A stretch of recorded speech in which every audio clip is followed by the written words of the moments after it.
1 tahun pernikahan. Setiap malam, wanita itu tidak bisa tidur, menolak untuk menyerah. Dia hanya ingin memiliki seorang anak. Suaminya tampak enggan di permukaan. Namun kenyataannya seekor binatang buas bersemayam di dalam hatinya. Di hadapan dua sundalye. Pria yang memperebutkannya. Di kehidupan sebelumnya, Sinar memilih Count Chateau, pria yang terus-menerus menyatakan cintanya. Namun, di belakangnya, pria itu memiliki wanita lain. Untuk memberi jalan bagi wanita itu, dia menipu istrinya yang sedang hamil ke tempat yang sangat dingin, tertutup salju, dan dengan kejam mendorongnya dari jurang.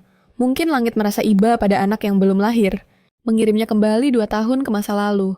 Dalam beberapa hari, Pangeran Lux akan tiba untuk membawa pergi sang putri persembahan. Rumor mengatakan bahwa Pangeran Lux yang kedua itu dingin dan kejam. Seorang penggila perang yang akan mengamuk saat melihat darah. Jika bukan karenanya, Kerajaan Sar tidak akan terkalahkan. Dan mereka juga tidak harus mempersembahkan seorang putri demi perdamaian. Juga dikatakan bahwa Raja Tricus tidak memberikan kekuasaan nyata apapun kepada Pangeran Lux kedua. Dia hanyalah seorang pangeran sebatas nama. Sinar terpengaruh oleh desas-desus ini, merasa kasihan pada wanita yang akan menjadi istrinya. Namun, tak lama kemudian, putra mahkota Kekaisaran Trika meninggal secara tak terduga dalam perebutan takhta. Lux keluar sebagai pemenang. Putri persembahan itu menjadi permaisuri Kekaisaran Trika. Sementara, Sinar didorong dari jurang oleh suaminya sendiri. Sinar dipenuhi dengan kebencian. Dia tidak membutuhkan cinta dari Count Chateau. Dia hanya ingin melindungi anak di dalam kandungannya. Pria itu bahkan menghancurkan harapan kecil ini. Kali ini, tidak akan ada yang bisa menyakitiku lagi. Ibu akan menjadikanmu putra mahkota Kekaisaran ini. Ibu kandung Sinar hanyalah seorang pelayan istana yang rendahan, yang dipaksa menjadi selir kaisar tua. Karena kecantikannya, status ibunya di harem serendah debu. Jadi ketika Count Chateau yang kaya raya datang untuk melamar Sinar, terlepas dari latar belakangnya, ibunya sangat gembira. Satu-satunya harapannya dalam hidup adalah agar putrinya menjadi seorang istri yang terhormat. Di kehidupan sebelumnya, Sinar juga berpikir begitu. Tapi akhir hidupnya begitu tragis.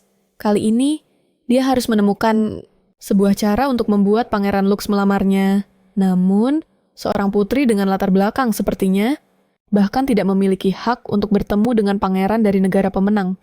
Tiba-tiba, Sinar teringat sesuatu dari kehidupan masa lalunya. Gara-gara sebuah benda, Pangeran Lux pernah menyebabkan pembantaian di istana. Wanita itu dengan cepat mengambil keputusan. Dia menemukan penjaga itu, memintanya untuk menyerahkan benda yang dia temukan sebuah kantung bersulam dengan pola dewi dan bertatahkan batu permata ungu. Sang penjaga secara naluriah menyangkal telah menemukan apapun. Karena tahu mengakuinya berarti kematian. Sinar pun bersikeras, tetapi meyakinkan penjaga itu untuk tidak takut. Berikan benda itu padaku dan aku sendiri yang akan membawanya ke Pangeran Lux. Jangan khawatir, aku tidak akan menyebut namamu. Anggap saja aku yang menemukannya. Setelah Sinar berulang kali berjanji, penjaga itu akhirnya luluh dan menyerahkannya. Segalanya berjalan begitu lancar, sehingga dia menghela napas lega. Wanita itu memeriksanya dengan saksama. Selain elegan dan indah, tidak ada yang istimewa. Tapi menurut legenda, Pangeran Lux sangat menghargai kantung ini.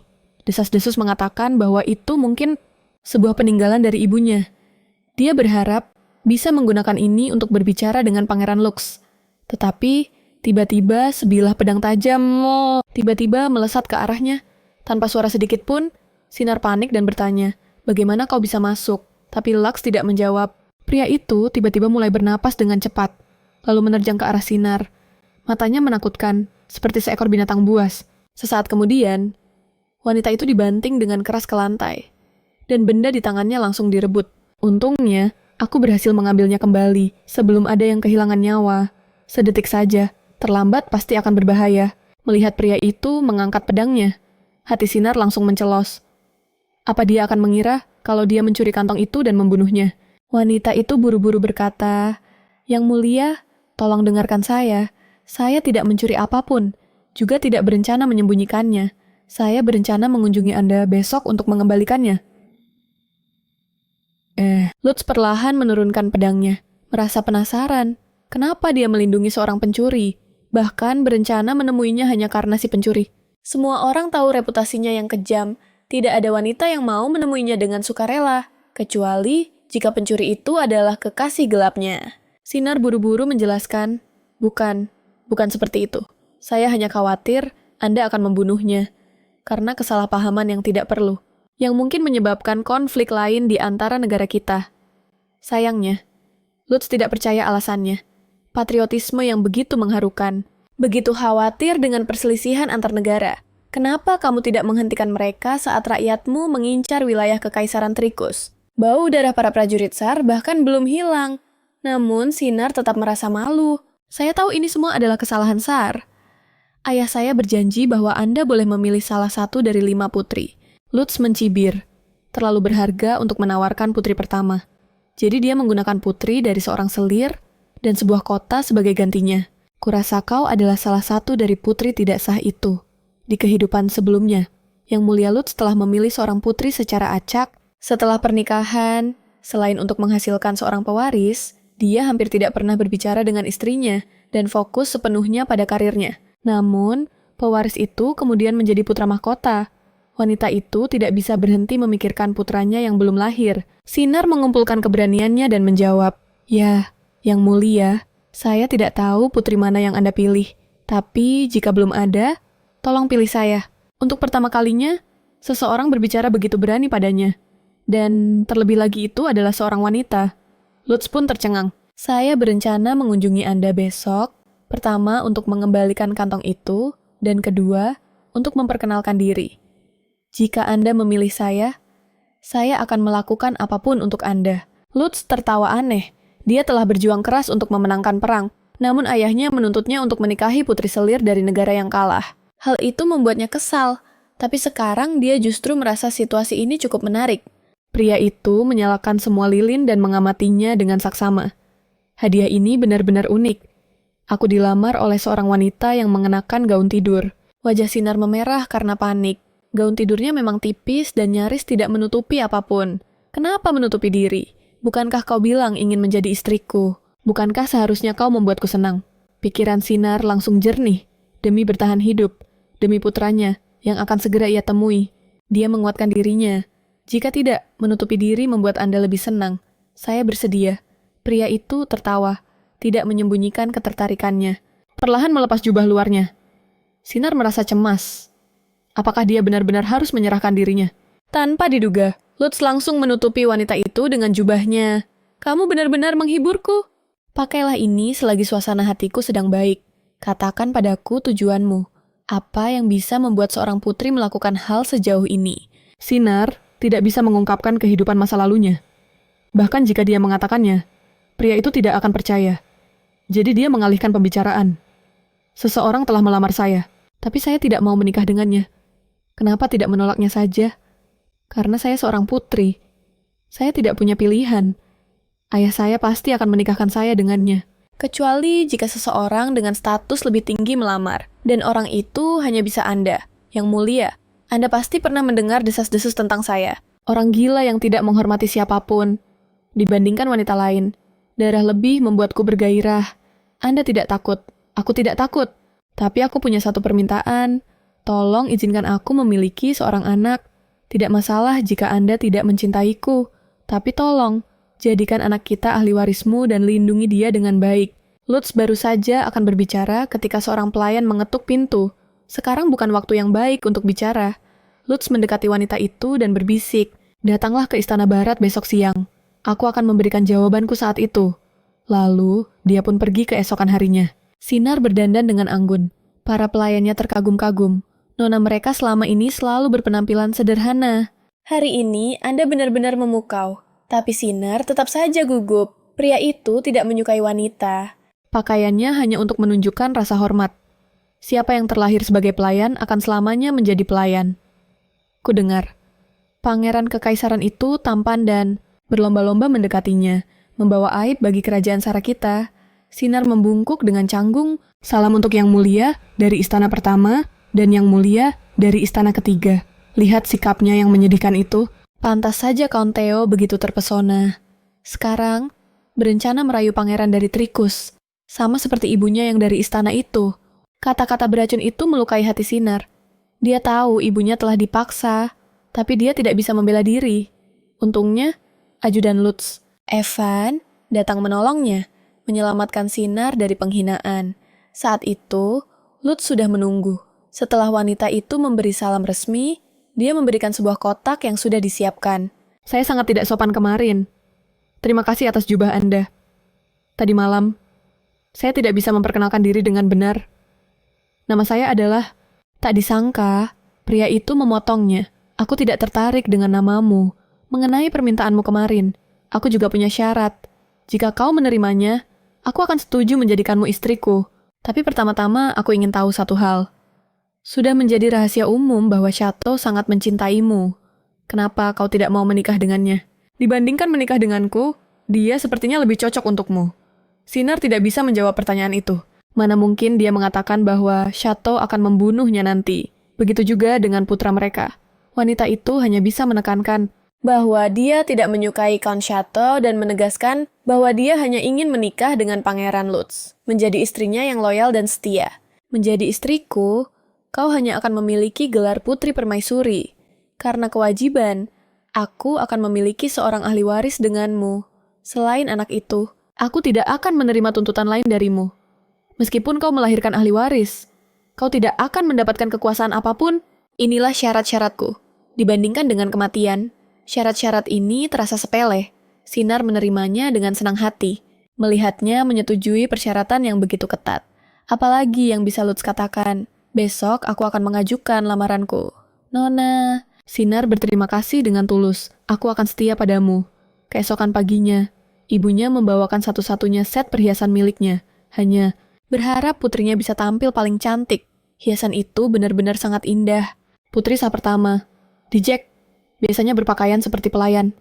Hari ini, tahu kalau Count Chateau akan melamar engkau. Tiba-tiba berdandan seperti ini, berdiri di samping kami. Kalau kau terlihat terlalu lusuh, Count bisa berubah pikiran. Tepat saat Sinar muak dengan intrik ini, Chateau tiba-tiba muncul. Aku hampir tidak mengenalimu. Kau sangat memukau hari ini. Pria itu menatapnya dengan tidak pantas, dengan nafsu yang jelas. Menyebalkan sekali. Sinar tidak ingin menarik perhatiannya. Tapi di saat berikutnya, Chateau memegang tangan wanita itu. Apa yang terjadi dengan tanganmu? Luka ini dari tas, tergores 2 hari yang lalu. Hanya goresan kecil. Tapi kenapa dia begitu marah? Kau seharusnya mendisiplinkan pelayanmu lebih baik. Bagaimana bisa mereka membiarkan nona mereka terluka? Chateau mendekatkan tangan wanita itu ke bibirnya. Sangat menyentuh. Sinar mundur dengan jijik. Pria ini memperlakukannya seolah-olah dia adalah miliknya. Wajah Chateau menjadi gelap. Tapi, saat menyadari lebih banyak orang mendekat, dia langsung mengubah ekspresinya menjadi ramah putri. Apakah aku menyinggungmu? Wanita itu menatapnya dengan penuh kebencian. Tepat saat dia hendak berbicara, sebuah suara tiba-tiba muncul. Jadi disinilah kau. Aku sedang mencarimu. Lutz dengan lembut memegang tangannya, memberikan ciuman lembut di atasnya. Maaf membuatmu menunggu. Chateau memegang tangan wanita itu. Sepertinya negara kita punya adat yang sangat berbeda. Di SAR, mencium tangan seseorang tanpa keintiman adalah sangat tidak sopan. Lutz tidak mengalah sedikit pun, memegang erat tangan Chateau. Kau begitu menghargai etiket, tapi mengincar wilayah negara lain. Seorang bangsawan biasa menyela salam seorang pangeran kepada seorang putri. Apa ini? Apakah kau menyiratkan bahwa SR tidak tertarik menjaga perdamaian dengan Trikas? Tepat pada saat itu, Raja dan Ratu tiba dengan tergesa-gesa. Kaisar tua itu tampak bingung. Pangeran Veta dan Count Chateau. Suasana di antara kalian tampak sedikit aneh. Lutz tidak menunjukkan sopan santun sama sekali. Aku dengar kau menawarkanku seorang putri. Aku akan membuat pilihanku sekarang. Yang mulia, tolong dengarkan aku dulu. Kau berjanji akan mengumumkan pernikahanku dengan Putri Sienna hari ini. Hudson, wah, kebetulan sekali. Aku baru saja berencana memilih putri ini. Kaisar ternganga. Kalian berdua menginginkannya. Chateau bersikeras hanya mau. Sinar, Lutz menyatakan bahwa dia hanya puas dengan putri ini. Kaisar tua itu kewalahan. Dia tidak bisa membuat marah pangeran dari negara pemenang. Juga tidak bisa mengingkari janjinya kepada Count Chateau. Kaisar tua itu menyarankan, mari kita lihat keempat putri lainnya. Mengatakan bahwa mungkin ada yang lebih cocok. Tanpa diduga, Lutz langsung mengubah topik pembicaraan. Awalnya, aku ingin membakar istanamu dan membawa beberapa putri sebagai budak. Tapi karena ayahku, aku tidak melakukannya. Namun, pria ini terus-menerus menyela aku. Beginikah caramu, negara yang kalah, bersikap? Kaisar tua itu ketakutan. Jika orang gila ini mengamuk lagi, itu akan mengerikan. Dia dengan cepat menegur Shato untuk meminta maaf. Berada di wilayah orang lain, Shato hanya bisa membungkuk dengan enggan dan meminta maaf. Lalu, Lutz menekankan sekali lagi, aku tidak perlu melihat putri-putri lain. Aku hanya mau Putri Sinar. Kemudian, kepada permaisuri kelima istana yang khawatir, dia menjelaskan bahwa dia akan sangat menghargainya. Kemarin, Putri Sinar membantuku menemukan sesuatu. Dia seperti seorang penolong bagiku dan satu-satunya yang aku suka di sini. Meskipun tahu Lutz sedang berakting, Sinar tetap merasa berterima kasih. Hanya dengan begitu, ibunya akan merasa tenang. Kaisar tua itu dengan cepat setuju dan memperingatkan Sinar untuk melayani Pangeran Vitan dengan baik dan menjaga hubungan baik antara kedua negara. Baru saat itulah, wanita itu bisa bernapas lega. Dia telah berhasil. Di sisi lain, hanya Shato yang menggertakkan giginya. Lutz menganggapnya menyebalkan dan menyarankan agar Kaisar memberinya seorang putri. Kau tahu, aku hanya memandang satu orang saja. Lutz mengancam, tutup mulutmu, pilih dengan cepat, karena tahu dia tidak akan bisa lolos hari ini. Shato menutup matanya dan menunjuk secara acak. Sinar terkejut. Bagaimana mungkin itu dia? Di kehidupan sebelumnya, istri Pangeran Lutz. Mungkin di kehidupan ini, dia menjadi tunangan Count Shato, sementara dia menjadi istri Pangeran Lutz. Takdir telah benar-benar terbalik. Setelah semuanya beres, Lutz membuat alasan dan membawa Sinar keluar dari istana. Mereka berdua berjalan dalam keheningan menuju tempat yang sepi. Cuaca panas membuat pangeran kedua mengantuk. Sinar merasa sedikit sedih. Trichas adalah musim dingin sepanjang tahun. Dia mungkin tidak akan pernah lagi melihat 4 musim di Sar. Tiba-tiba, dia melihat sepasang kekasih. Dia seharusnya sudah mendekati waktu melahirkan anak yang belum lahir dari kehidupan masa lalunya. Dia bertanya-tanya kapan mereka akan bertemu lagi. Dia benar-benar merindukan anak itu. Kenapa aku menangis? Sinar menyeka matanya. Dan benar saja, tangannya basah oleh air mata. Dia buru-buru menyekanya. Maaf, Yang Mulia, saya kira Anda sudah tidur. Saya hanya teringat ibu saya, dan jadi sedikit sedih. Wanita cengeng yang beruntung itu, ibumu, kan? Benar, Yang Mulia. Ibu saya adalah seorang pelayan istana dengan status rendah di harem. Saya khawatir setelah saya pergi, dia akan semakin kesulitan.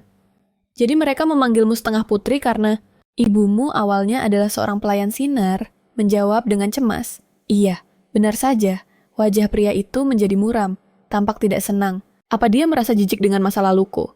Apa seharusnya aku tidak memberitahunya? Tapi, entah aku mengatakannya atau tidak, Pangeran Lux pada akhirnya akan tahu juga. Bagaimana jika dia berubah pikiran? Memaksa seorang wanita karena mabuk, juga bukan orang baik. Ayahmu yang membuat masalah, tapi ibumu yang disalahkan. Negara ini terlalu mengerikan, dari cuaca hingga budayanya. Aku tidak suka apapun di sini. Setelah pernikahan, kita pergi dari sini. Sampai saat itu, tinggallah bersama ibumu. Dia bangkit dan mengulurkan tangannya. Ayo kita kembali. Di luar sini terlalu panas. Tapi wanita itu hanya menatapnya dengan tatapan kosong. Apa yang kau lihat? Apa di Sar tidak ada budaya mengantar? Sinar tersenyum tipis. Terima kasih banyak. Jangan menangis di depan orang lain. Nanti kelihatannya seperti aku memaksamu. Kalau begitu, tindakan berpura-pura. Sangat mencintaimu itu akan sia-sia. Kau tidak berpikir aku serius. Kan di perjamuan, itu hanya untuk basa-basi. Jangan dianggap serius. Selain itu, jika aku bersikap lebih mesra, ibumu bisa lebih tenang. Kan pria itu bertanya dengan bingung. Anda melakukan itu demi ibu saya. Pria itu mengerutkan kening. Aku tidak suka mendengar wanita menangis. Sinar tersenyum tulus. Terima kasih atas perhatian Anda. Wajah Lux memerah. Jangan salah paham. Aku tidak sedang memperhatikanmu. Jangan katakan hal-hal aneh. Ayo kembali. Saat Sinar kembali ke kamarnya, Mai sudah menunggu. Dia pertama-tama memberi selamat pada Sinar. Lalu dengan malu-malu mengungkapkan ketakutannya. Maafkan aku. Aku tidak menyangka Count Shato akan memilihku. Hati Sinar melunak. Mai 3 tahun lebih muda darinya. Putri dari istana keempat yang miskin. Sama sepertinya, Mai adalah seorang yang introvert. Di kehidupan sebelumnya, mereka hampir tidak pernah berbicara. Sinar menghibur Mai. Kamu tidak perlu minta maaf. Lagi pula, Count memilihmu. Gosip-gosip di luar itu tidak benar. Aku juga senang menjadi istri Pangeran Vidor. Tapi untukmu, tiba-tiba harus menikah pasti menakutkan. Tanpa diduga, Mai tersipu malu. Sebenarnya, Aku selalu ingin menikah dengan seseorang seperti Count Chateau. Aku tidak pernah berpikir mimpiku akan menjadi kenyataan. Sebenarnya, aku cukup senang. Jadi, main naksir pada Chateau itu akan menjadi hal yang bagus. Jika Mai dan aku bertukar takdir, apa yang akan terjadi pada Mai? Karena melamun sambil berjalan, wanita itu tidak sadar dan menabrak Chateau. Putri, di situ Anda rupanya. Aku ingin bicara denganmu. Sinar berbicara lebih dulu. Selamat, Count. Tolong jaga Putri Mai. Baik-baik. Mulut Chateau berkedut. Aku tidak mau mendengar ucapan selamat. Atau, kau bisa memberiku selamat setelah aku merebutmu kembali. Sinar mundur ketakutan. Pernikahan ini telah diputuskan di hadapan Yang Mulia Raja. Terus kenapa kau pikir aku akan menyerah begitu saja? Tunggulah aku. Aku pasti akan menyelamatkanmu. Sinar, kau hanya bisa menjadi milikku. Sinar menjadi pucat karena takut. Count Chateau, Anda mabuk. Saya akan berpura-pura tidak mendengar apa yang baru saja Anda katakan. Dia berbalik dan lari, tapi malah menabrak Lux di tikungan. Wanita itu, yang sudah gugup, hampir melompat kaget. Sesaat kemudian, dia merasa kasihan. Yang mulia, aku sudah mencarimu. Wanita itu memegang erat jubah pria itu. Matanya penuh ketergantungan.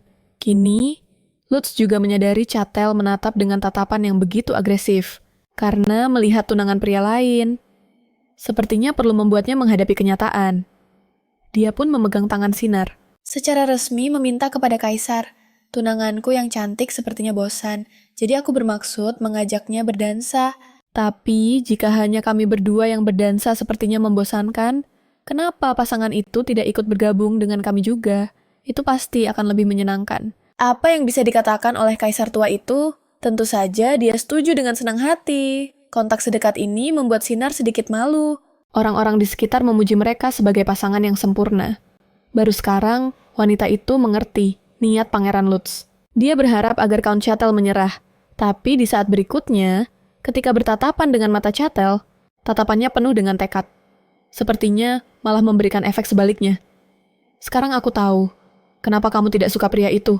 Tatapan penuh kebencian di matanya itu bisa menembus kepalaku. Bertahanlah, Sinar tidak mengerti apa yang dia maksudkan. Ketika tiba-tiba tubuhnya diangkat, pertunjukan kekuatan ini begitu indah, membuat semua orang terkejut. Lalu, Lutz menurunkan Sinar, memeluknya erat. Sinar, aku ingin melihatmu lebih dekat lagi. Dengan sengaja kami mendekat inci demi inci, sambil melirik ke arah Chatel. Wajahnya masam sekali. Aku sangat senang saat ini. Kami melangkah lebih jauh. Dia mengelus lembut wajah Sinar, lalu menciumnya dengan mesra. Wanita itu tertegun. Semua ini terjadi terlalu cepat. Tapi ini pasti hanya akting untuk membuat Chatel menyerah. Walaupun begitu, jantung Sinar berdebar kencang, berdetak semakin cepat dan semakin cepat. Di sekitar mereka, orang-orang mulai berbisik. Orang dari utara memang sangat terus terang dalam mengungkapkan perasaan mereka ya. Kudengar, Pangeran Lutz biasanya menghindari wanita. Tapi sepertinya, dia jatuh cinta pada pandangan pertama pada Putri Sinar. Beberapa orang menjadi cemburu. Yang lainnya hanya iri. Chatel memandangi pasangan yang sedang berpelukan itu dengan tatapan yang begitu kelam seolah bisa meneteskan air. Akhirnya, tiba hari upacara pernikahan. Ranting pohon willow yang melambangkan kehidupan mengikat erat pernikahan pasangan itu. Dan juga bisa membuka gerbang kesuburan. Mendengar tentang gerbang kesuburan, Sinar bergidik. Dia harus menemukan putranya dari kehidupan sebelumnya. Kali ini, dia akan melindunginya dengan baik. Ritual sebelumnya berjalan lancar. Tetapi, saat menyentuh tangan Lutz, Pendeta Agung tiba-tiba merasakan ada sesuatu yang salah dan menyuruh asistennya untuk segera mengambil benda suci. Kaisar sangat gugup. Pendeta Agung, apakah ada masalah dengan ritual ini? Yang mulia, saya merasakan sihir hitam dari orang ini. Semua orang tercengang. Bagaimana bisa seorang pangeran memiliki energi jahat seperti itu dan muncul di gereja yang suci? Wajah Pendeta Agung tampak serius. Jika yang mulia memiliki sihir hitam, maka mereka berdua tidak bisa menikah. Lutz tertawa marah. Ini pertama kalinya aku menghadapi tuduhan tidak masuk akal seperti ini. Kemudian, dia diam-diam mengeluarkan sesuatu. Menusuk jarinya hingga berdarah. Sebuah pengorbanan dari negara yang kalah kepada sang pemenang. Sekarang kalian berencana menghentikan upacara pernikahan. Apakah kalian mencoba lari dari tanggung jawab perang? Sang Pendeta Agung bersikeras. Dengan cepat menyiramkan air suci ke arah Lutz. Sihir hitam. Jika bersentuhan dengan air suci, itu akan mengeluarkan asap hitam.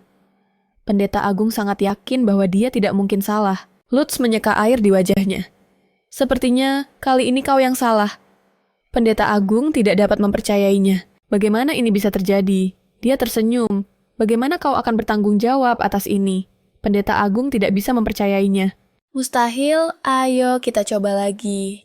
Berapa kali kau ingin mempermalukanku? Jika itu yang kau inginkan, Kekaisaran Trika akan bekerja sama. Melihat kemarahan Lutz, Kaisar tua itu buru-buru menegur Pendeta Agung. Cepat minta maaf dan lanjutkan upacaranya. Yang mulia sedang menunggu.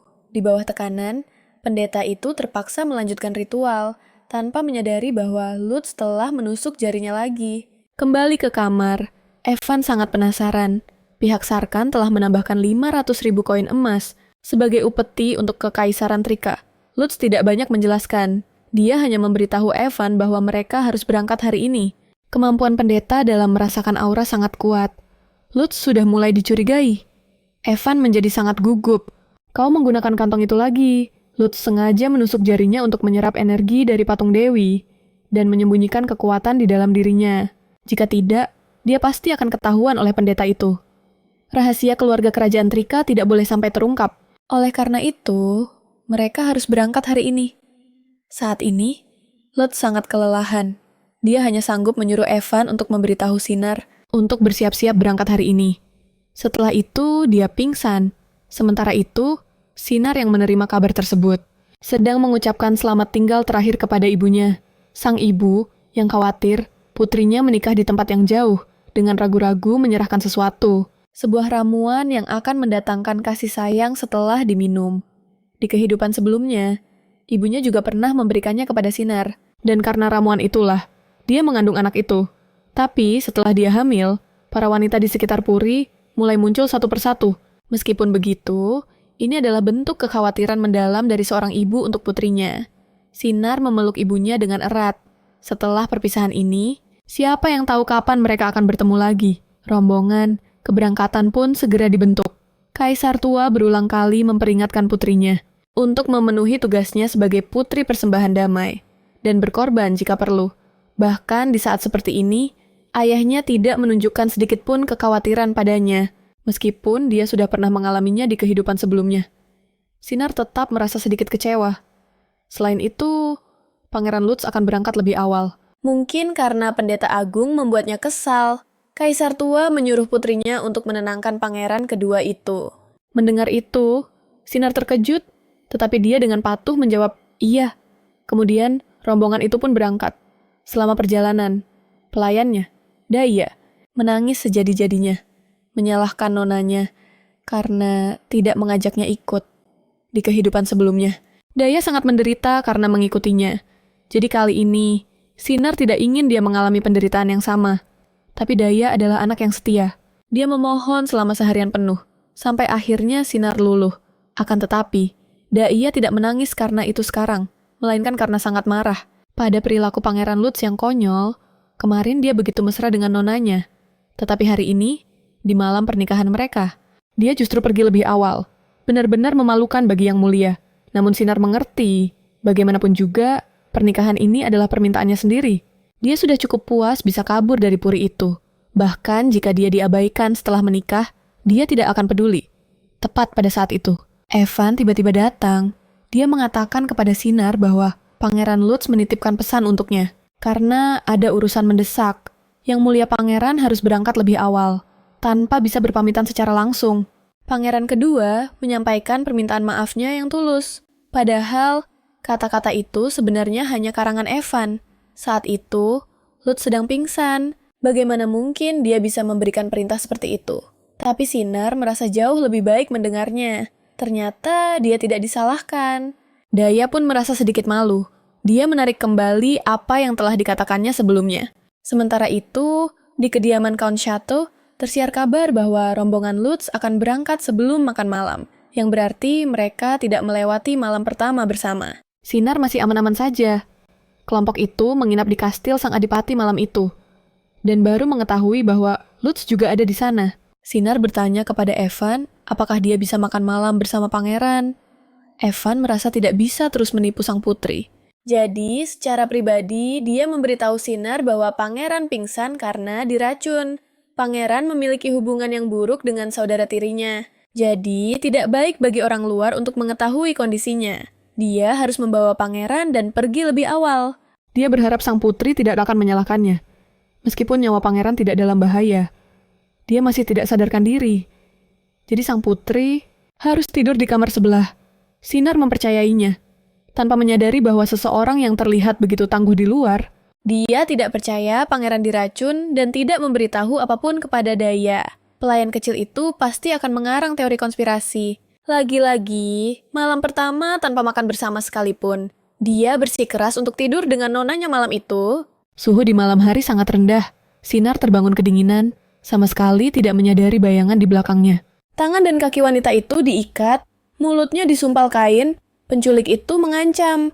Jika kamu membuat suara lagi, jangan salahkan aku karena bersikap kasar. Sinar gemetar dan tidak berani bergerak. Orang ini sangat mengenal kastil sang adipati, dengan mudah menghindari patroli para penjaga. Tapi apa tujuannya menculiknya? Jika berjalan lebih jauh, tidak ada yang akan bisa menemukannya.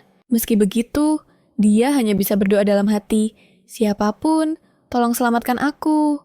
Sementara itu, di kastil sang adipati, Lutz baru saja sadar. Dia pingsan selama 1 hari 1 malam. Pria itu langsung menanyakan keadaan Sinar. Evan menenangkannya sambil menepuk dada. Sang putri baik-baik saja. Dia bahkan mengkhawatirkan kesehatan Anda. Pada saat itu, terdengar gedoran keras di pintu. Yang mulia, tolong Putri Sinar telah menghilang. Evan segera bersiap untuk mengirim orang untuk mencari. Tetapi Lutz bersikeras untuk pergi sendiri. Masalah ini tidak cocok untuk diketahui banyak. Orang akan buruk bagi reputasi Sinar jika ada yang mengetahui bahwa pangeran dan sang putri sama-sama menghilang. Jadi, buatlah rumor yang mengatakan bahwa pangeran membawa sang putri yang tidak akrab dengan kekaisaran untuk berbulan madu demi merawatnya. Evan tidak mengerti, tetapi menunjukkan rasa hormat. Kita juga akan mengatur untuk bertemu dalam 3 hari. Mengenai dalangnya, jika bukan si gila Chateau itu, maka itu adalah pangeran ketiga yang tidak tahu berterima kasih. Waktunya mendesak. Mereka harus menemukannya selagi dia masih hidup. Dia juga menyuruh Evan untuk menyelidiki dalang di baliknya secara diam-diam. Sejak kehilangan kantong sang dewi, Lutz merasakan sesuatu yang aneh. Dalangnya ingin dia mengamuk di negara Sar, sehingga menghancurkan pernikahan damai itu. Kali ini, mereka ingin menggunakan hilangnya Putri Sars untuk menjebaknya. Setelah ibunya meninggal, Permaisuri baru membawa putranya, yang beberapa tahun lebih muda darinya, ke istana. Ini adalah bukti bahwa Kaisar telah mengkhianati ibunya. Saudara tirinya merebut posisi putra mahkota darinya. Saudara tiri yang lain ingin mengambil semua yang dia miliki. Posisinya di keluarga kerajaan menjadi semakin berbahaya, tetapi dia tidak akan tinggal diam menunggu kehancuran. Sementara itu, Sinar dibawa semakin jauh. Dilihat dari arahnya, mereka tampaknya mendekati Trikas. Mungkinkah dalangnya adalah seseorang dari kekaisaran? Di kehidupan sebelumnya, perebutan tahta Trikas sangat sengit. Jadi bisa saja, putra mahkota atau pangeran ketiga yang menculiknya. Namun, sesampainya di tujuan, dia melihat Count Chateau yang telah menunggu Sinar. Aku sudah bilang, akan menyelamatkanmu. Untungnya, si barbar Lutz itu tidak menyentuhmu. Sekarang kau adalah milikku udara yang familiar. Suara angin yang tak asing. Ini adalah Gunung Nova Horror, tempat Chateau membunuhnya di kehidupan sebelumnya. Apakah dia akan dilukai olehnya lagi? Bagaimana dengan anaknya? Takdir yang terasa akrab ini membangkitkan perlawanan penuh dari dalam dirinya. Tidak, dia tidak boleh mengulangi kesalahan yang sama. Tapi bagaimana mungkin seorang wanita lemah dengan pakaian seadanya bisa lolos dari 2 pria? Chateau menyelimuti wanita itu dengan mantelnya. Sinar, jangan takut. Aku akan merawatmu dengan baik. Malam pertama, kita pasti akan luar biasa. Biarkan aku menghangatkanmu. Tuan Putri, secara fisik lemah. Dia tahu perlawanannya akan sia-sia. Sinar tiba-tiba mendapat sebuah ide. Dengan lembut membelai wajah Chateau. Count, aku tidak suka cara seperti ini. Sama sekali. Tidak romantis atau indah. Meskipun aku dikirim untuk menikahimu, yang membuat hubungan kita sedikit canggung. Aku tahu, kau sangat menyukaiku dan aku juga ingin bermanja di pelukanmu yang hangat, seperti yang dilakukan para kekasih. Tapi, aku sangat kedinginan. Bisakah kita menunggu sampai tubuhku lebih hangat? terlena oleh sikap lembut wanita itu. Chateau sangat gembira Sinar. Kau benar, seharusnya aku tidak sekasar ini. Malam pertama kita harus lebih romantis. Pria itu membuatku sangat putus asa. Aku ingin membersihkan diri dan berganti pakaian. Bolehkah Chateau dengan pikiran mesumnya? Menatap dengan pandangan melamun. Tentu saja Sinar, kau pantas mendapatkan air hangat yang kusiapkan dengan tanganku sendiri. Setelah itu, dia pun pergi. Mengunci pintu rapat-rapat dari luar Sinar, menunggu sejenak. Setelah suara langkah kaki menjauh, dia segera berlari ke balkon. Balkon itu sangat tinggi dari tanah Sinar, merenggut gorden dan merobeknya. Lalu mengikatnya menjadi satu, membentuk seutas tali. Saat itu, Chateau sudah menyiapkan semuanya, bersenandung riang sambil menaiki tangga. Dia membuka pintu dengan lembut. Maaf membuatmu menunggu. Dan yang dilihatnya adalah Sinar yang hendak kabur Chateau seketika murka dan langsung berlari. Sinar baru saja memanjat pagar ketika pergelangan tangannya dicengkeram Chateau menarik tali darurat itu, menyeret Sinar kembali ke atas, lalu membantingnya dengan keras ke lantai. Apa yang sedang coba kau lakukan? Sinar tidak menjawab, hanya menatapnya dengan penuh kebencian. Dengan marah, Chateau mencengkeram leher wanita itu dengan erat. Kau berani menipuku, seorang wanita rendahan yang lahir dari pelayan istana. Aku tertarik padamu, itu adalah sebuah kehormatan untukmu. Tapi kau begitu tidak tahu, terima kasih. Bahkan meremehkanku. Tadinya aku berencana memperlakukanmu seperti tuan putri, menjadikanmu istriku. Karena kau menolak jalan yang mudah dan memilih yang sulit. Maka jadilah budak ranjangku. Sial, aku melukai wajahmu. Aku benci wanita yang terluka. Itu benar-benar merusak suasana. Sini, biar kuobati. Ingat, jika kau berani menolakku sekali lagi, aku akan membuatmu berharap kau mati saja. Sementara itu, Lutz tidak ingin menggunakan sihir. Tapi sekarang waktunya mepet, dan dia tidak punya pilihan selain menggunakan kekuatan itu. Pergilah dengan kristal ajaib. Temukan aromanya. Kemampuan ini adalah bawaan lahirnya. Semakin jauh kristal sihir itu pergi, semakin luas area yang bisa dia rasakan. Kemampuan hewannya bisa mendeteksi indera yang tak terlihat oleh manusia. Area pengumpulan indera perlahan meluas.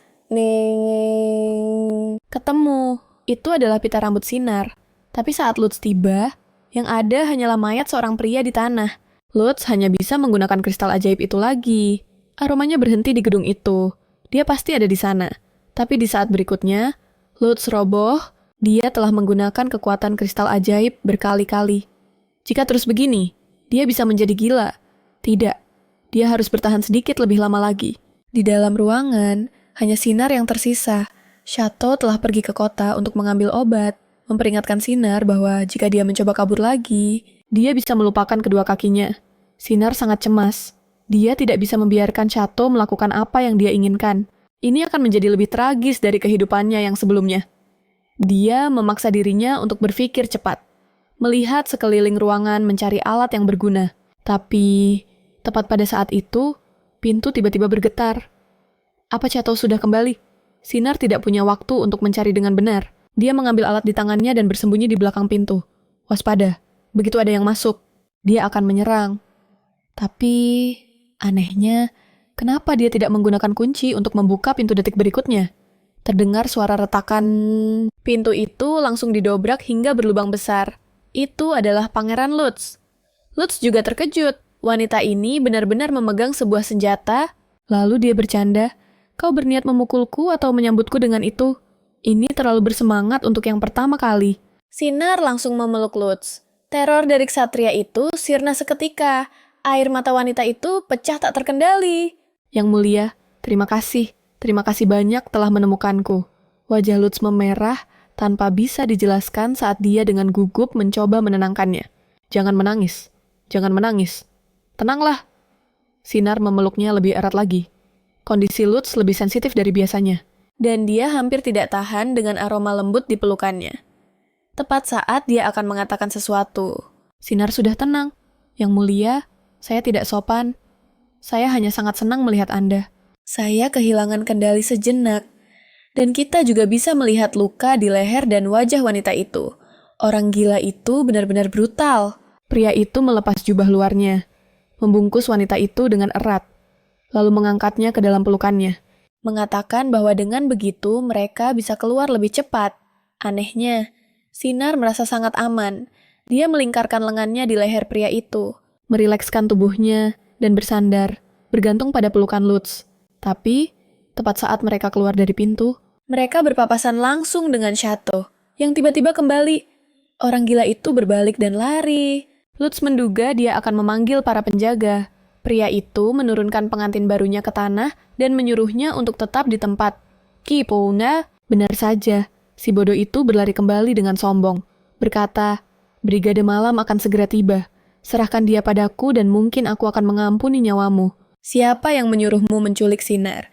Serahkan dia padaku dulu, baru aku akan bicara. Sepertinya kau tidak akan bicara, jadi jangan buang-buang. Waktu Lutz langsung menebas dengan pedangnya. Hanya dalam 2 serangan, Chateau berhasil dikalahkan. Jika kau masih ingin mempertahankan jari-jarimu yang tersisa, mengaku sajalah. Siapa yang menyuruhmu melakukan ini? Chateau masih mencoba keras kepala. Lutz menendangnya dengan keras. 1 gigi Chateau langsung tanggal. Kemudian, sebuah kaki menginjaknya dengan keras. Siapa yang menyuruhmu? Chateau masih tidak mau bicara. Berdasarkan waktu perjalanan, Brigade Malam akan segera tiba. Lutz tersenyum meremehkan. Kau sedang menunggu Brigade Malammu. 11 pria berpakaian hitam dengan baju zirah merah. Kan, sayangnya, saat aku tiba, aku sudah membunuh mereka semua sebelumnya. Karena dia terlalu sering menggunakan kristal ajaib. Kekuatan internal Lutz menjadi tidak terkendali dan dia kehilangan akal sehatnya. Dan secara kebetulan, bertemu dengan Brigade Ksatria yang malang itu. Lutz berjongkok, mengarahkan pedangnya ke Chateau. Bicara, siapa yang memberi perintah ini? Saat itu juga, keberanian Chateau langsung runtuh. Itu adalah pangeran ketiga dari Trika. Aku hanya mengikuti perintahnya. Jadi, itu benar-benar saudara tirinya. Mata Lutz menggelap, pedangnya menebas leher pria itu. Inilah harga karena berani menyentuh istriku. Tiba-tiba, tidak ada suara lagi dari bawah. Sang kaun pun penasaran dan menengok. Wajah sang kaun sudah bengkak parah hingga tidak bisa dikenali lagi. Lutz mengambil sepatu Chateau dan memberikannya kepada istrinya. Lantainya dingin, pakai ini dulu untuk sementara. Sinar bertanya dengan cemas, apa dia sudah mati? Dia belum mati, hanya pingsan ketakutan. Sekarang bukan waktu yang tepat untuk membunuhnya. Meskipun Chateau telah bersekongkol dengan Kekaisaran Trika. Jika dia membunuh Chateau sekarang, saudara-saudara tirinya di kerajaan Saro akan menyerang, dan ayahnya juga akan menyusahkannya. Jadi, untuk saat ini masalah ini hanya bisa berakhir sampai di sini. Mengenai penculikan sang putri, untungnya Chateau mungkin tidak akan punya nyali untuk membicarakannya. Lalu, Lutz memuji Sinar, yang menghadapi situasi seperti itu tanpa rasa takut atau air mata. Dia adalah wanita paling berani yang pernah dilihatnya. Wajah Sinar penuh dengan kelembutan. Aku sangat takut, tapi kau datang untuk menyelamatkanku. Meskipun itu hanya kalimat biasa, entah kenapa wajah Lutz memerah. Tepat pada saat itu, Evan tiba dengan pasukan untuk mengamankan situasi. Tapi, karena situasinya mendesak, mereka tidak bisa membawa banyak perlengkapan. Lutz dan Sinar pun terpaksa berbagi 1 ekor kuda. Pria itu mengangkat istrinya, mendudukannya secara menyamping di atas kuda. Pegang pinggangku erat-erat. Sinar dengan ragu-ragu hanya memegang sedikit pakaiannya. Tak disangka, pria itu dengan iseng menarik tali kekang, membuat Sinar kaget dan refleks memeluk Lutz erat-erat. Selama sisa perjalanan, keduanya sama-sama menderita. Sinar, yang duduk menyamping, takut jatuh dan terus menempel erat pada pria itu. Lutz terus merasakan sesuatu yang lembut di punggungnya, sambil menahan perasaan aneh di tubuhnya. Untungnya, kereta kuda yang disiapkan Evan sudah tidak jauh lagi. Keduanya pun segera pindah ke kereta kuda. Melihat pria itu langsung tertidur karena kelelahan. Sinar merasa terharu sekaligus bersalah. Dia pasti sudah mencariku sepanjang malam. Saat Sinar hendak menyelimutinya dengan pakaian, pria itu menepis tangannya. Jangan lakukan hal yang tidak perlu. Duduk saja yang tenang. Gumamnya, maaf. Sinar sama sekali tidak tahu kalau kekuatan sihir Lutz sedang bergejolak. Ditambah dengan aroma tubuh wanita di dekatnya. Lutz benar-benar tidak bisa tenang. Wajah pria itu pun semakin memerah. Sinar mengira dia demam dan tidak bisa menahan diri untuk mengulurkan tangannya untuk memeriksa. Tepat saat tangannya hampir menyentuhnya, aroma yang memabukkan menusuk hidungnya. Lutz, dengan kesal, meraih tangan wanita itu.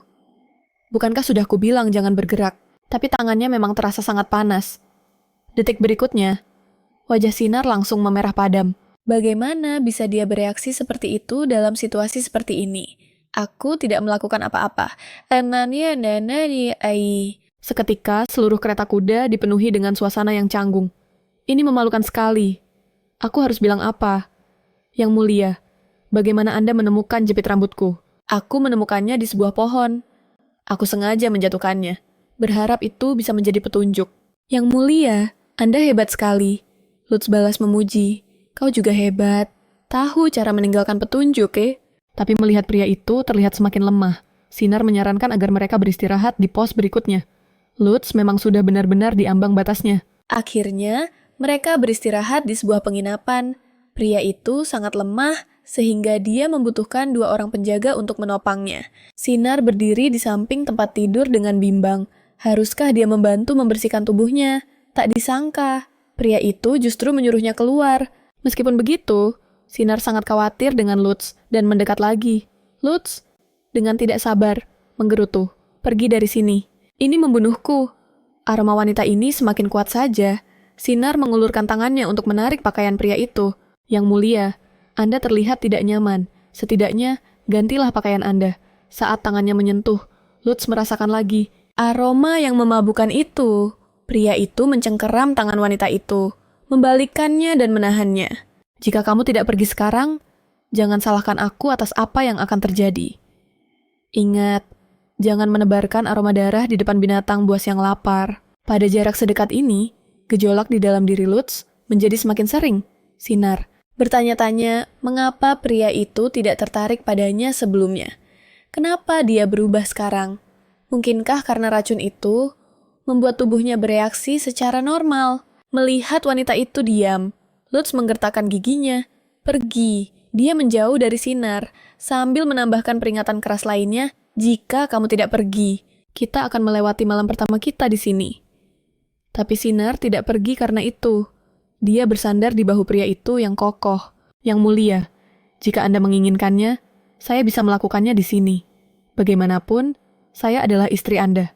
Sinar tahu betul bahwa pangeran kedua tidak punya perasaan apapun untuknya. Pria itu menyelamatkannya karena perjanjian mereka.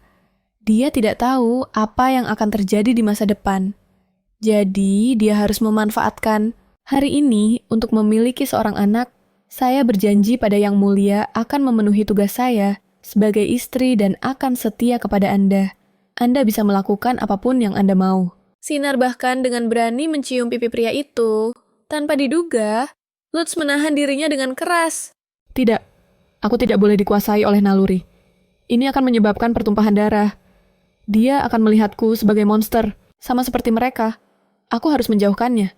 Tapi wanita itu mendekat selangkah demi selangkah, membuat Lutz mustahil untuk mendorongnya pergi. Dia bahkan mulai menyerah pada hal itu.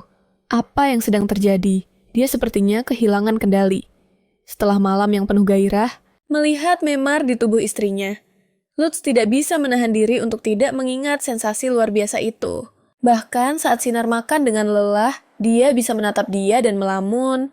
Jika bukan karena kebutuhan mendesak untuk kembali ke istana hari ini, Lutz ingin bercinta setiap malam. Pria itu bertanya-tanya apakah itu karena kristal sihir tidak bersamanya, menyebabkan energi sihir menggerogoti akal sehatnya. Tapi sensasi itu berbeda dari rasa haus membunuh setelah mengamuk. Dibandingkan dengan itu, ini lebih seperti melayang di atas awan, membuatnya ingin terus melakukan hal-hal seperti itu dengan istrinya. Apakah ini yang dinamakan pernikahan Sinar kelelahan sepanjang malam? Sekarang, dia pasti mengantuk, tapi melihatnya begitu.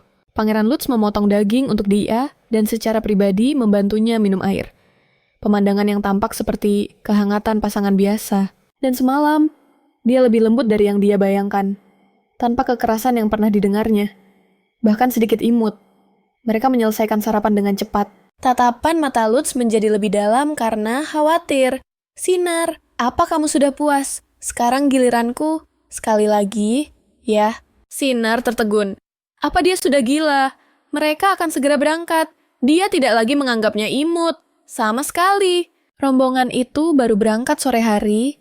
Di dalam kereta, suasana di antara mereka terasa canggung. Lutz, dengan nada pura-pura khawatir bertanya, "Kamu masih kuat?" Pipi Sinar memerah karena marah. "Aku masih kuat." Tetapi karena guncangan kereta, wanita itu berteriak kesakitan. Lutz segera memerintahkan kusir untuk memperlambat. Laju kereta. Sinar merasa aneh. Bukankah ini mendesak? Jika kereta berjalan terlalu lambat, mereka akan ketinggalan perjamuan di istana. Lutz menjelaskan bahwa dia sudah mengatur semuanya. Katanya pada Sinar, agar tidak khawatir dan cepat beristirahat. Wanita itu bergumam pelan. Kamulah yang membuatku tidak bisa istirahat. Pria itu langsung malu. Perlahan mendekati Sinar. Meletakkan kepala wanita itu di bahunya. Wajahnya memerah saat berbicara. Berhentilah bicara. Cepat istirahat. Sinar mengintip. Telinga pria itu sangat merah. Seolah-olah bisa berdarah kapan saja. Dia pikir pria itu benar-benar sangat manis. Tak lama, mereka bertemu dengan Eva dan yang lainnya. Yang sudah pergi lebih dulu. Pelayan bernama, dia menangis terseduh-seduh. Tuan Putri, saya sangat senang Anda selamat. Tahukah Anda betapa khawatirnya saya? Dan Evan bingung karena sang pangeran terlambat setengah hari. Oh, Anda kunina di. Lebih penting lagi, Evan punya urusan penting untuk dilaporkan kepada Lutz. Dia punya bukti bahwa penculikan putri mahkota memang direncanakan oleh pangeran ketiga. Tapi mengingat kondisi Lutz saat ini, dia hanya bisa menahan masalah ini. Jika bocor, dia akan dikepung oleh musuh. Bahkan dengan opini publik di pihaknya. Dia tidak akan punya kesempatan untuk menang. Dia mengingat dendam ini dan pasti akan mencari keadilan untuk Sinar di masa depan. Setelah pertemuan singkat, rombongan itu melanjutkan perjalanan. Sinar belum pernah melihat salju selebat ini. Dia mengulurkan tangannya dengan penasaran untuk menangkap kepingan salju. Lutz memperhatikan istrinya dalam diam. Dia tidak mengerti perasaan itu. Begitu kekuatan sihir di dalam dirinya bangkit, dia akan menjadi haus darah seperti binatang buas. Bahkan keluarganya pun tidak berani mendekat. Tapi wanita itu bisa memeluknya. Hidup seperti pasangan biasa. Karena semua orang akan menghindarinya. Kenapa harus menanamkan perasaan sejak awal? Jadi, dia membuat kesepakatan dengan Sinar. Di negara Sar, selain seorang pewaris, Lutz tidak akan membuat janji lain. Tapi dia tidak bisa berhenti mengingat. Perasaan luar biasa itu, tidak. Bisakah selamanya seperti ini? Seberuntung ini? Lain kali, saat dia kehilangan kendali, dia bisa saja mencabik-cabik istrinya dengan tangannya sendiri. Jadi, dia tidak boleh menaruh perasaan. Ini juga merupakan kesepakatan pernikahan mereka. Rombongan itu bergegas secepat mungkin. Akhirnya tiba di Dubon, ibu kota Trikas. Saat memasuki gerbang kota, mereka harus melakukan sandiwara cinta. Lutz memberitahu Kaisar bahwa mereka terlambat karena pergi berbulan madu. Jadi mereka harus terlihat sangat mesra. Melihat wanita itu dengan penampilan yang agak lesu, mari kita tegaskan. Jangan salah paham. Jangan menganggap serius aktingku. Sinar memang sedang sedikit berkecil hati saat itu.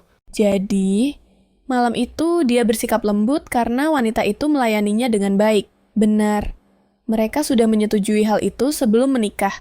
Lutz melirik wanita itu diam-diam, mengeluarkan sebuah kerudung dan memberikannya padanya. Pakai ini sebelum masuk. Sinar bertanya-tanya mengapa dia harus memakai kerudung. Keluarga Trika punya aturan yang melarang wanita memperlihatkan wajah mereka. Itu sudah tersirat. Tentu saja, kamu tidak bisa bertemu orang-orang dengan penampilan seperti ini. Sinar langsung mengerti dan wajahnya memerah padam. Bekas-bekas di tubuhnya memang sangat banyak. Sebelum dia sempat memakainya dengan cepat, Lutz memberinya sebuah kotak. Ini untukmu. Wanita itu menerimanya dengan penasaran dan melihatnya. Dia terpesona. Kalung yang begitu indah dan megah. Aku pikir bekas di lehermu perlu ditutupi. Jadi aku meminta Eva untuk mencarikan kalung. Cobalah untuk melihat apakah itu bisa menutupinya. Sebenarnya, Lutz tidak tahu apa-apa tentang hal-hal ini. Semua ini diajarkan oleh Evan. Kalung yang indah itu serasi dengan kecantikannya. Setelah memakainya, pesona Sinar terlihat semakin menonjol. Membuat Lutz langsung terpesona. Wanita itu bertanya, apakah kalung itu bisa menutupinya dengan baik? Lalu berkata, akan mengembalikan kalung itu kepada Yang Mulia. Setelah selesai memakainya, Lutz tersipu dan terlihat kesal. Kenapa harus dikembalikan padaku, ribet sekali? Lalu, dia dengan kasar menyuruh wanita itu untuk diam setelah memasuki istana. Karena orang-orang di sana tidak mudah untuk dihadapi. Tak lama kemudian, mereka muncul di hadapan Kaisar. Ayah, aku telah menyelesaikan misiku dan kembali dengan selamat. Ini adalah istriku, Sinar Vitan.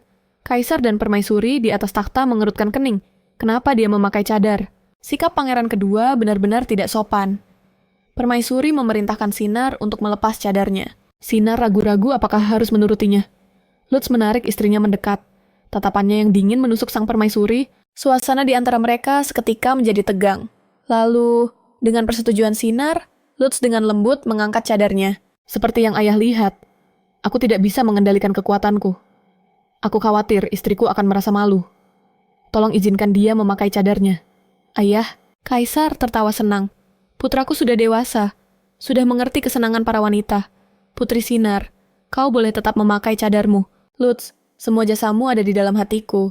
Sekarang kau sudah menikah, nikmatilah kesenangan dalam pernikahan. Putri Sinar, aku harap kau bisa membantu suamimu dengan baik dan berkontribusi bagi kemakmuran Kekaisaran Trika. Seketika, Lutz langsung menentangnya. Gelar itu salah, karena dia menikah denganku. Dia harus diperlakukan sebagai putri permaisuri. Mendengar kata-kata itu, suasana pun menjadi hening seketika. Sinar mengerti bahwa Lutz hanya sedang berakting, melawan keluarga kerajaan yang memandang rendah dirinya. Dan bukan sedang membelanya. Lutz adalah putra sah dari mendiang permaisuri. Tetapi, setelah Puksa naik takhta, dia merebut hak Lutz sebagai putra mahkota. Meskipun dengan segudang prestasinya, dia tidak pernah dihargai oleh keluarga kerajaan. Faktanya, Kaisar tidak senang karena kalian pergi berbulan madu. Perjamuan ditunda selama 1 hari. Yang mana itu sangat tidak menghormati para pejabat. Kalian harus merenungkan hal ini terlebih dahulu. Teguran publik dari Kaisar itu pun memicu gosip. Lutz mengepalkan tinjunya dengan erat. Ibunya hanyalah seorang permaisuri di atas kertas. Berpikir bahwa dengan memiliki seorang pewaris akan mendapatkan cinta dari Kaisar. Tetapi, ketika dia tahu bahwa kelahiran Lutz hanyalah sebuah kutukan dari keluarga kerajaan Trika, dia jatuh dalam keputusasaan dan akhirnya meninggal karena depresi. Beberapa hari kemudian, Puksa memasuki istana. Sejak saat itu, Lutz kecil bersumpah bahwa dia tidak akan pernah mengorbankan hidupnya demi cinta yang tidak bisa diraih. Melihat ekspresinya berubah, Sinar menarik pakaiannya. Lutz, yang tenggelam dalam kenangan, terlihat sangat marah, secara naluriah. Dia menepis tangan wanita itu. Sinar menjadi sedikit ketakutan. Bukankah kau bilang kita harus bersikap lebih mesra? Lutz kemudian sadar, dan diam-diam meraih tangan istrinya. Benar, ini semua hanyalah akting. Jadi, melanjutkan seperti ini tidak apa-apa. Kan keesokan harinya adalah perjamuan resmi. Hanya sedikit gaun yang bisa serasi dengan kalung yang diberikan Lutz. Mereka telah pergi dengan sangat tergesa-gesa. Daia mencari dan terus mencari, merasa bahwa hanya ada satu gaun yang paling cocok. Tanpa diduga, Sinar tersipu. Kau mau aku memakai yang ini hari ini. Perjamuan pun resmi dimulai. Iklim di Sar sangat panas, sehingga pakaian para wanita di sana kebanyakan terbuka. Tetapi Kekaisaran Trika selalu musim dingin sepanjang tahun. Orang-orang di sana pada dasarnya semua berpakaian tebal. Jadi Sinar merasa sangat tidak nyaman dengan pakaiannya yang mencolok ini. Terutama dengan para pria dan wanita di sekitarnya yang menatap tanpa malu-malu. Membuat Sinar merasa seperti monyet tontonan. Dan seorang pria di belakangnya memperhatikannya. Sambil memegang segelas anggur, dia mendekat dengan niat jahat. Menumpahkannya langsung ke jubah putih Sinara. Memperlihatkan seluruh siluet wanita itu, pria itu meminta maaf dengan setengah hati. Sungguh tidak sopan. Aku adalah pangeran ketiga, Kilo. Kudengar para wanita dari selatan sangatlah berani. Tapi aku tidak menyangka sampai sejauh ini. Pantas saja pangeran kedua menikahimu. Padahal kupikir dia tidak menyukai wanita. Jadi, dia suka tipe yang menggoda ya. Di sekitar mereka, terdengar suara bisik-bisik jika dia menunjukkan rasa takut sekarang. Itu hanya akan mempersulit Pangeran Lutz dan dirinya sendiri di masa depan. Sinara pun memasang sikap layaknya seorang putri. Aku tidak terbiasa dengan etiket kerajaan utara, sehingga membuat semua orang menertawakanku. Aku juga memohon maaf kepada Pangeran ketiga dan pendamping Anda. Mohon bimbing saya, di masa depan wajah Kilo menjadi masam. Wanita yang dibawa Lutz ini ternyata lumayan cerdas. Sepertinya dia perlu mengawasinya. Setelah bertukar beberapa kata basa-basi, dia berbalik dan pergi begitu saja. Sinara berdiri di sana dengan canggung. Bingung apakah harus menyuruh Daya mengambil jubah lain atau tidak. Di sekelilingnya, pujian sangat sedikit, sementara rasa cemburu melimpah ruah. Bersama dengan banyak tatapan kurang ajar, tepat saat itu, Lutz tiba. Wajah Sinara berseri-seri. Yang mulia, Anda sudah datang. Lutz pun terpesona dengan kecantikannya. Bolehkah aku meminjam jubah Anda? Aku tidak menyangka perjamuannya akan seramai ini. Lutz pun melepaskan jubah luarnya dan menyelimuti tubuh wanita itu dengan erat. Ayo kita keluar sebentar untuk bicara. Pria itu terdengar sedikit kesal. Apa yang kau pikirkan memakai gaun seperti itu? Sinara menjelaskan dengan lembut. Pakaian lain yang kubawa terlalu tipis. Dan tidak ada yang cocok dengan kalung ini. Tadi aku sebenarnya memakai jubah untuk menutupi diri. Tapi pangeran ketiga menumpahkan anggur merah ke atasnya. Saat itu, mata Sinara berkaca-kaca. Maaf, karena telah membuatmu malu. Lutz akhirnya mengerti apa yang terjadi. Dia menyalahkan dirinya sendiri karena tidak menyiapkan pakaian yang layak untuknya. Terlalu banyak hal yang terjadi beberapa hari terakhir ini. Semua masalah menumpuk padanya. Pria itu meminta maaf pada istrinya dan berkata, dia akan mencarikan guru etiket untuknya besok. Kemudian dia menghiburnya. Sekarang setelah kulihat, gaun ini sama sekali tidak aneh kok. Disari, kalian semua memang berpakaian seperti ini. Soal pangeran ketiga, dia menghinamu karena aku. Kau akan sering menghadapi hal-hal seperti ini. Itulah kenapa aku sudah bilang dari awal. Meskipun kau menjadi istri pangeran, kau tidak akan punya kekuatan apapun. Hidup di keluarga kerajaan itu tidak mudah. Sinara sudah mempersiapkan mentalnya untuk ini. Aku yang melamarmu. Jadi aku bersedia menanggung semua ini bersamamu. Hati Lutz bergetar. Lalu dia diam-diam mengulurkan tangan, menggandeng tangan istrinya, dan kembali ke aula perjamuan. Permaisuri yang merebut posisinya.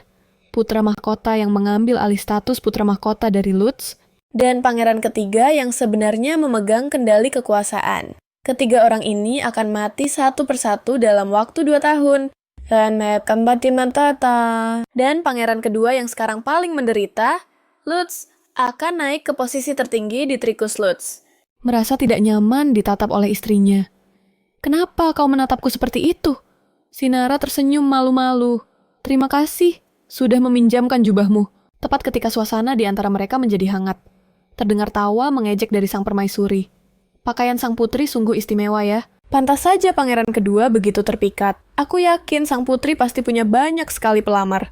Disari sudah kubilang. Panggil dia istri pangeran, bukan putri.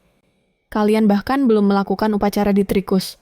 Menurut hukum kerajaan, kalian belum sah menjadi suami istri sebagai seseorang yang akan menjadi anggota keluarga kerajaan. Bahkan tidak bisa menerima kesopanan dasar ini. Menjadi anggota keluarga kerajaan menuntut standar yang lebih ketat. Jika aku cukup tegas, beberapa keluarga di sini pasti sudah dieksekusi, keluarga Orton, keluarga Faime, dan keluarga Sandy, yang mengandalkan uang dan kekuasaan keluarga kerajaan. Apa bedanya mereka dengan musuh-musuh Trika? Jika bukan karena pedangku yang menghalangi mereka, kalian berdua tidak akan aman di posisi kalian. Pihak-pihak yang terlibat segera berteriak tidak adil, mengklaim bahwa mereka telah ditipu, dan bahwa mereka telah menyerahkan beberapa wilayah. Sang kaisar menggertakkan giginya. Kenapa membahas ini lagi hari ini? Kalian tidak memperlakukan istriku sebagai keluarga. Jadi kurasa, kalian juga tidak menganggapku sebagai putra kalian. Sang kaisar mengalihkan pembicaraan. Pernikahan akan segera dilangsungkan. Aku harap kamu bisa menjadi anggota keluarga kerajaan yang baik. Dengan itu, kaisar langsung membawa permaisuri pergi. Baru setelah mereka berjalan cukup jauh, Sinar bangkit dan berkata dengan lembut, apa aku menyusahkanmu lagi? Ini bukan karenamu. Bahkan tanpamu pun, mereka akan mencari alasan lain untuk mempersulitku. Akulah yang telah menyeretmu ke dalam masalah ini. Meskipun nada bicara pangeran terdengar dingin, maksudnya adalah agar Sinar tidak menyalahkan dirinya sendiri. Pergilah beristirahat. Tidak ada orang baik di sini. Sinar hendak mengatakan bahwa dia baik-baik saja. Tetapi Lutz tidak ingin istrinya menghadapi sikap seperti itu. Jadi, dia menyuruh Eva untuk membawa Sinar pergi. Tepat pada saat itu, seorang pria menghentikan mereka. Salam, putri keberuntungan. Saya Haklek, kata Lutz dengan nada meremehkan. Jangan ganggu orang lain yang akan beristirahat. Ya ampun, pangeran sangat protektif terhadap istrinya. Tutup mulutmu. Lalu dia menyuruh Eva membawa Sinar pergi. Catu. Haklek berkata, putri keberuntungan, sampai jumpa lagi. Sang nona penasaran siapa orang itu, dan baru mengetahui bahwa dia sebenarnya adalah kanselir kekaisaran. Wanita itu tercengang. Dia terlihat lebih muda dari Pangeran Lutz, yang menandakan bahwa kemampuannya pasti luar biasa. Malam itu, saat Sinar bersiap untuk mandi, Lutz datang dengan wajah lelah. Dia memeluk istrinya dengan erat. Aku merasa sangat tidak enak. Di masa depan, gaun ini hanya boleh dipakai untukku. Aku benar-benar ingin mencungkil mata para pria itu. Sinar membalas pelukannya dengan lembut, sebagai bentuk penghiburan. Sepertinya, setelah dia pergi, orang-orang terus membicarakan pakaiannya. Yang mulia telah bekerja keras. Aku akan lebih berhati-hati di masa depan. Mendengar ini, tatapan Lutz menjadi melamun. Dia tidak bisa menahan diri untuk tidak menciumnya. Aneh sekali. Suasana hatiku yang tadinya frustrasi dan buruk, tiba-tiba menjadi tenang setelah bersamanya. Seolah-olah tidak ada lagi masalah besar. Dia adalah istriku. Dia akan menghabiskan sisa hidupnya bersamaku. Sinar, berikan aku seorang anak. Tapi Sinar menolak, karena dia bahkan belum mulai mandi. Hanya setelah dibujuk cukup lama, dia berhasil meyakinkan suaminya untuk mandi bersama. Kepergian Sinar membuat Daya sedikit khawatir. Pangeran kedua tampak kesal dengan gaun itu, dan dia tidak tahu harus berbuat apa untuk membuat pangeran kedua tidak marah pada nonanya. Pada saat itu, sebuah botol kecil jatuh dari pakaiannya. Sepertinya, itu adalah parfum yang wangi. Jika sang putri memakai parfum ini, pangeran kedua mungkin akan lebih senang. Jadi, Daya menuangkan seluruh isi botol itu ke dalam air. Lutz segera selesai mandi dan kembali. Daya hendak membawakan handuk, tetapi Lutz mengambilnya dan masuk ke kamar mandi sambil membawanya. Uap memenuhi ruangan. Sinar masih memikirkan kejadian hari itu. Sang pangeran ternyata lebih baik dari yang dia bayangkan, dan juga sangat